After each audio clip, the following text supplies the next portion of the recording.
Agenda jest bardzo bogata, bo są to najważniejsze problemy z zakresu ochrony dziedzictwa kulturowego, ale także, co warto podkreślić, przyrodniczego. Tutaj będą rozważane wszystkie kwestie związane z zagrożeniami dla tego dziedzictwa, a tych zagrożeń wcale nie jest tak mało i z tego, co jest mi wiadomo, te obrady będą bardzo burzliwe. Około 200 krajów będzie reprezentowanych, 21 jest członków Komitetu UNESCO, natomiast będzie kilka tysięcy dziennikarzy, 200 obserwatorów ponad, także to będzie olbrzymia ilość. To jest, trzeba to bardzo wyraźnie powiedzieć, to jest największe wydarzenie rządowe, które się odbywa w 2017 roku.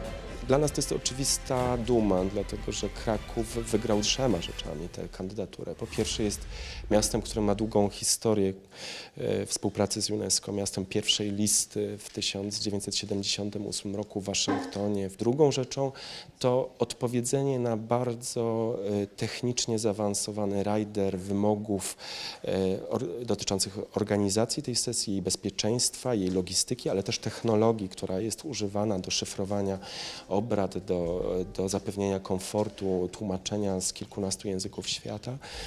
No i trzeci powód. Trzecim powodem jest krakowianin na czele. 41. sesję Komitetu Światowego Dziedzictwa UNESCO poprowadzi profesor Jacek Purchla, dyrektor Międzynarodowego Centrum Kultury. A czym Kraków pokonał innych konkurentów do zorganizowania tej sesji Komitetu Światowego Dziedzictwa UNESCO? No, można powiedzieć, że pokonał sobą, swoją postawą, swoim zaangażowaniem, swoim wizerunkiem, swoim programem, który zaproponował, ale muszę powiedzieć też, że UNESCO samo chciało, żeby to było w Krakowie. Ten kongres będzie początkował aleję kongresową przy ulicy Monte Cassino. Pierwsze drzewo 41. sesji Komitetu Światowego Dziedzictwa zostanie posadzone w obecności przedstawicieli UNESCO i władz miasta Krakowa.